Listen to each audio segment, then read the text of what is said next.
इस आतंकी हमले का जो लगातार हिट एंड रन हो रहा है, उस पर भारत कब लेगा बदला? अब हम उसकी बात करेंगे, आतंकी हिट एंड रन साजिश की। जी हां, यह सरहद पार बैठे आतंकवादी और आतंक के आकाओं की नई साजिश है। आज हम पाकिस्तान की नई साजिश का कच्चा चिट्ठा खोलेंगे, बताएंगे कि किस तरह से युवाओं का जम्मू और कश्मीर में उन्हें ब्रेन वॉश किया जा रहा है, और न केवल जम्मू और कश्मीर में बल्कि देश के अलग अलग इलाकों में किस तरह से नए आतंकवादियों की खेप तैयार की जा रही है। उन्हें पिस्तौल दिया जाता है, उन्हें टारगेटेड किलिंग का काम दिया जाता है और उसके बाद उनका हथियार वापस ले लिया जाता है। हमारे साथ पूर्व थल सेनाध्यक्ष जनरल जे सिंह जुड़ रहे हैं, हमारे साथ पूर्व director general infantry lieutenant general Sanjay Kulkarni और लेफ्टिनेंट जनरल शंकर प्रसाद हैं। उनसे बात करेंगे, लेकिन पहले देखिए यह रिपोर्ट।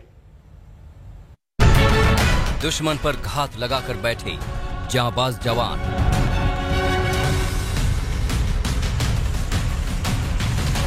चप्पे चप्पे की तलाशी करते जवान,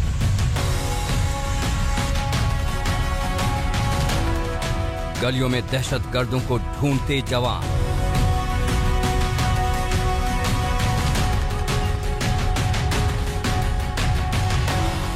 आतंकवाद के नए संकट से जूझ रहे कश्मीर घाटी की ये ताजा तस्वीर है। बांदीपोरा और अनंतनाग में दो अलग अलग सर्च ऑपरेशन में सुरक्षा बल के जवानों ने 2 आतंकियों को ढेर कर दिया। बांदीपोरा में मारे गए आतंकी की पहचान इम्तियाज अहमद डार के रूप में हुई है। डार लश्कर-ए-तैयबा से जुड़े आतंकी संगठन TRF से जुड़ा हुआ था। शाहकुंड बांदीपुरा में एक नागरिक की हत्या के मामले में इम्तियाज अहमद डार की तलाश थी। इस मामले में आतंकियों के 4 साथियों की गिरफ्तारी पहले ही हो चुकी है। कश्मीर में पिछले हफ्ते 5 नागरिकों की हत्या के बाद सुरक्षा बलों ने ऑपरेशंस में तेजी लाई है। कल शाम एक छापामारी के दौरान एक मिलिटेंट कुकरनाग इलाके में मारा गया, जब अनंतनाग पुलिस की एक टीम ओवरग्राउंड वर्कर्स की गिरफ्तारी के लिए कुकरनाग इलाके में पहुंची। वहां पर गोलीबारी हुई, जिसमें एक मिलिटेंट मारा गया है, जबकि उसके कब्जे से एक पिस्टल और एक हैंड ग्रेनेड भी बरामद हुआ। दरअसल घाटी में पिछले कुछ दिनों में आतंक की जो नई हवा चली है, उसके पीछे सीमा पार की बहुत बड़ी साजिश काम कर रही है। पाकिस्तान की हाइब्रिड आतंक वाली साजिश, आतंकवाद की हिट एंड रन वाली साजिश, घाटी का माहौल बिगाड़ने की नई साजिश। जी हां, सूत्रों के हवाले से आज तक को सीमा पार की बड़ी साजिश की जानकारी मिली है। आज तक को मिली जानकारी के मुताबिक आतंकी अब हिट एंड रन की रणनीति पर काम कर रहे हैं। सूत्रों के मुताबिक सुरक्षा बलों और आम लोगों को निशाना बनाकर ये आतंकी ओवरग्राउंड वर्कर के साथ मिलकर काम करने लगते हैं। इसके लिए नौजवानों का ब्रेन वॉश कर आतंकी संगठन बड़ी तादाद में भर्ती कर रहे हैं। ये पार्ट टाइम मिलिटेंट्स जो होते हैं, ये लिस्टेड मिलिटेंट्स नहीं होते। मारने के बाद वो मेन स्ट्रीम में जाकर के मिल जाते हैं, यानी कि मारो और भागो, उसके बाद उनको दोबारा इस्तेमाल नहीं करते। आतंक की नई साजिश का एक और पहलू है हाइब्रिड आतंकी। सुरक्षा बलों की सख्ती से बड़े हमले में नाकाम आतंकियों की ये नई साजिश है। ये आतंकी छोटे लेकिन असर डालने वाले हमले करते हैं। स्थानीय स्तर पर छोटी मोटी नौकरी या कामकाज में लगे युवाओं को ब्रेन वॉश कर हाइब्रिड आतंकी के रूप में तैयार किया जाता है। क्योंकि वो स्थानीय लोगों के साथ काम भी कर रहे होते हैं, इसलिए उन पर शक करना मुश्किल होता है। उन्हें छोटे हथियारों से लैस किया जाता है। टारगेट की हत्या कर वो आसानी से गायब हो जाते हैं। ये आतंकी इतने रेडिकलाइज्ड हैं कि अपने हैंडलर्स के कहने पर घटना को अंजाम देने के बाद गायब हो जाते हैं। जम्मू कश्मीर में इस वक्त पार्ट टाइम आतंकी यानी कि हाइब्रिड आतंकी सुरक्षा बलों के लिए बड़ी चुनौती बने हुए हैं। ये वैसे आतंकी हैं जो कि ना तो सुरक्षा बलों की लिस्ट में शामिल हैं और ना ही इनकी किसी तरीके की ग्रेडिंग की गई है। हाल के दिनों में LOC पर जितने हथियार पकड़े गए हैं, उनमें पिस्तौल, हथगोले जैसे छोटे हथियार हैं। The earlier terrorist-related incidents were firing at some CRPF post or road opening party, which is bad in itself, but is still understandable that you're fighting the security forces. But what is not understandable is why they're targeting innocent people who are going about their daily jobs and their livelihoods. And that is what is totally reprehensible and not acceptable at all. But it just goes to show their psyche, that they just want murder and mayhem. They don't want normalcy. They don't want people to lead normal lives.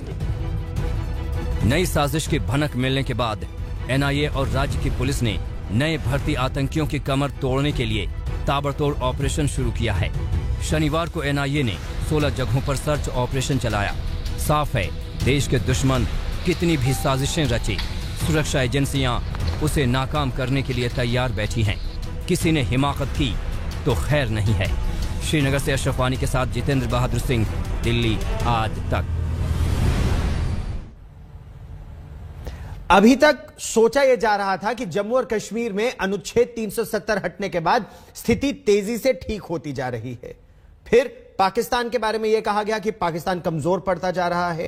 अब एकाएक इस तरह की घटनाएं। General जे सिंह, आप थल सेना अध्यक्ष रह चुके हैं, क्या जम्मू और कश्मीर में और खासतौर पर घाटी में माइनॉरिटीज को, हिंदुओं और सिखों को टारगेट किया जा रहा है और क्यों, आपकी दृष्टि में? गौरव, आपने सही बताया कि अब उनकी रणनीति है कि सॉफ्ट टारगेट्स और माइनॉरिटीज को अटैक करें, जो कि उन्होंने 1991 में भी किया था जब शुरुआत हुई थी इस आतंकवाद की। और इसका मकसद यह है कि लोगों में डर पैदा करना, दहशत पैदा करना। अगर दहशत पैदा की जाती है तो वो कामयाब दहशतगर्द हैं। तो इसलिए अब उनके जो हैंडलर हैं उन्होंने उनको कहा है कि आप इस तरह से अपना काम करिए कि लोगों में डर फैल जाए। और कई माइनॉरिटीज को जब अटैक किया है तो उनको वादी छोड़ने का एक धमकी दी जा रही है। तो मेरा मतलब कहने का यह है कि गवर्नमेंट की जो पॉलिसी थी वो बिल्कुल सही है कि कश्मीर को जुदा किया जाए, द वैली, और बाकी जम्मू एंड कश्मीर जो है, लद्दाख, जम्मू, उधमपुर एरिया, उसको अलग किया जाए। तो उससे क्या हुआ है कि कश्मीर की वादी में हमने काफी हद तक सूरत हाल नॉर्मल किया। अब उसी से परेशानी पाकिस्तान को हो रही है कि अगर कश्मीर में टूरिस्ट जाएंगे, अगर कश्मीर में नॉर्मलसी आ जाएगी तो फिर हमारा पूरा मूवमेंट फेल हो जाएगा। तो इसलिए मैं समझता हूं कि जो मैंने पहले कहा, हमारी जो रणनीति iron fist and velvet glove, उसको अमल में लाना है। जब आप आयरन फिस्ट और वेलवेट ग्लव की बात करते हैं तो प्रश्न यह भी उठता है कि स्वतंत्रता के लगभग 75 वर्ष बाद भी पाकिस्तान की तूती क्यों बोलती है? कौन है वो लोग जो रहते यहां हैं, गाते पाकिस्तान की है? 70-75 वर्षों में उनके खिलाफ ठोस कार्रवाई अब तक क्यों नहीं हुई? क्या अब हो रही है? जनरल जे सिंह, आपकी दृष्टि में? मेरी दृष्टि में अभी ये होगा, ये भविष्य में आपको दिखेगा। टाइम लगता है। डेवलपमेंट अगर कश्मीर वादी में हुई तो उसके साथ ही आजाद कश्मीर, सो कॉल्ड आजाद कश्मीर, वो अपने आप को जम्मू एंड कश्मीर, इंडिया के जम्मू एंड कश्मीर के साथ जोड़ना चाहेगा। तो मैं समझता हूं हमारी तरक्की को वो नहीं पसंद करते, हमारी नॉर्मलसी को वो नहीं पसंद करते, और हमारे लोग खुश हों तो वो भी नहीं पसंद करते कि इनको साधारण जीवन जीने का मौका मिल रहा है। अब पॉलिटिकल इंटरफेरेंस नहीं हो रही है, जैसे कि अब्दुल्ला फैमिली या मुफ्ती फैमिली या और कोई फैमिलीज जो थी जिन्होंने पॉलिटिक्स को बीच में शामिल करके आतंकवादियों की भी मदद की कई बार। तो मैं समझता हूं कि उन्होंने जो पॉलिटिक्स में वोट लेने के लिए लोगों को खुश करने की पॉलिसी थी वो अब खत्म हो गई है। अब जो है काम डेवलपमेंट की तरफ जा रहा है, और मैं समझता हूं ये कुछ वक्त की बात है, 5-10 सालों में आजाद, सो कॉल्ड आजाद कश्मीर जो पाकिस्तान ने कब्जा किया हुआ है वो भी हमारे साथ जुड़ने को तैयार हो जाएगा। लेकिन स्थिति तो इस समय यह हो रही है कि आतंकवादी और आतंक के आका, अगर ये पाकिस्तान में बैठे आईएसआई के लोग हैं, अगर ये पाकिस्तान की सेना है, जो भी लश्कर तैयबा, जैश ए मोहम्मद है, वो अपनी टैक्टिक्स बार बार बदल रहे हैं। अगर वो आतंकवादियों को इन्फिल्ट्रेट नहीं करा पा रहे बड़ी संख्या में, जनरल साहब, इससे पहले कि मैं जनरल संजय कुलकर्णी और जनरल शंकर प्रसाद को भी लाऊं, एक प्रश्न और, तो इनके खिलाफ क्या कार्रवाई होनी चाहिए, क्या कार्रवाई हो रही है? जनरल संजय कुलकर्णी ने जिक्र किया था हाइब्रिड टेररिस्ट का, कि लोकल लड़के दिन में कुछ और भी काम कर सकते हैं, नौकरी कर रहे होंगे, शाम को पिस्तौल उनके हाथ में थमा दी, टारगेटेड किलिंग करने को बोला। इससे कैसे निपटा जाए? जनरल जे जे सिंह। गौरव, बहुत अच्छा सवाल है आपका। उससे तभी निपटा जाएगा जबकि ये आतंकवादी आसमान से तो नहीं गिरे, ये आतंकवादी यहीं पे हैं। तो ये किसके साथ रहते हैं, कौन इनको पनाह देता है, कौन इनको लॉजिस्टिक सपोर्ट देता है, कौन इनकी मोराल को बढ़ाने के लिए पैसे देता है, तो उनको भी पकड़ना है। जैसे फ्रांस में नीस में एक हैवी ड्यूटी गाड़ी लेके 200 से ऊपर लोगों को कुचल दिया नीस में। उधर सिर्फ उसको ही नहीं खत्म किया गया, पर उसके साथ जितनों ने उसको मदद की, जहां पे उसको सपोर्ट बेस था, उन सबको अंदर किया गया है और उनके ऊपर कानूनी कार्रवाई हो रही है।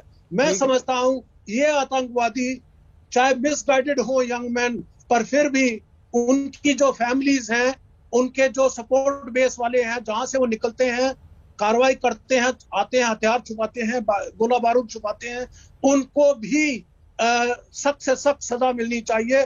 फौलादी मुक्के से उनको भी पेश होना चाहिए हमारे तरफ से। और ये होगा। शंकर प्रसाद और आपने एक गौरव, एक और बात before you give it to other speakers ji, जो आपने कहा कि ये सीमा जो है हमारी एलसी उसके इस तरफ होगी या उस तरफ होगी, मैं कहता हूं दोनों तरफ होगी हमारी कार्रवाई और बहुत सख्ती से पाकिस्तान को सबक सिखाया जाएगा। आपने बिल्कुल सही कहा, सख्ती करने की जरूरत है। जनरल शंकर प्रसाद, मैं जनरल संजय कुलकर्णी को भी इस कॉन्वर्सेशन में शामिल करना चाहता हूं जल्दी से। हाइब्रिड टेरर कितना बड़ा खतरा है जनरल कुलकर्णी, कैसे निपटा जाए हाइब्रिड टेरर से और टेरर आतंक के इस इकोसिस्टम से? गौरव, आप मेरे से सवाल पूछ रहे हैं? जी जनरल कुलकर्णी। ये जो लोकल मिलिटेंट्स हैं और जो कार्रवाई हो रही है कश्मीर के अंदर, इसका एक ही है, this is extremely low cost and high return. मकसद है एक को मारो और हजारों को डराओ, 90 की याद दिलाओ। अब जब कश्मीरी धीरे धीरे कश्मीर घाटी में जा रहे हैं और अपनी प्रॉपर्टीज लेने की कोशिश कर रहे हैं, ये उनसे बर्दाश्त नहीं हो रहा। लोकल जो वहां पे जिन्होंने उनकी प्रॉपर्टीज ले रखी हैं, तो इसके अलावा भी अब आप देखें जो बाहर के लोग हैं, अब वो देख रहे हैं, चाहे आर्टिकल 370 के एब्रोगेशन के बाद जबरदस्त वहां पे फर्क पड़ा है, टूरिज्म डेवलपमेंट, लेकिन इसके बावजूद भी चंद एक लोग घाटी के अंदर हैं जो पाकिस्तान के के साथ शायद उनकी तारें जुड़ी हुई हैं। यही कारण है कि वहां के जो मिलिटेंट्स हैं, चाहे वो आईएसआईएस खुरासान ग्रुप हो या फिर अलकायदा हो, वो यहाँ के भारत में जो स्लीपर सेल्स हैं उनके ताल्लुकात में है और वो इस तरह के इन पर अंकुश लगाने की जरूरत है। और आपने एक बहुत बहुत बड़ी बात उठाई कि क्या ये प्रॉपर्टी को लेकर भी है, क्योंकि कश्मीरी पंडित एक बार फिर अपनी प्रॉपर्टी पर अपना अधिकार बताने की बात कर रहे हैं और इसीलिए क्या उनको मार के निकाला जा रहा है। बड़ी बात, इस पर रहेगी नजर। आप मेरे साथ जुड़े, बहुत बहुत धन्यवाद। एक छोटा सा ब्रेक लेंगे, हम यहां तुरंत होंगे हाजिर।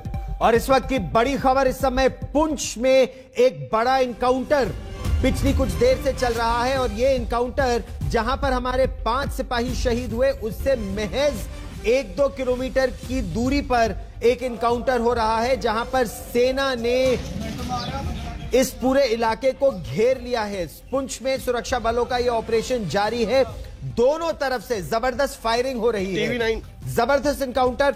इस पर रहेगी नजर, सुर्खियों के साथ होगी वापसी। आप देखते रहिए आज तक।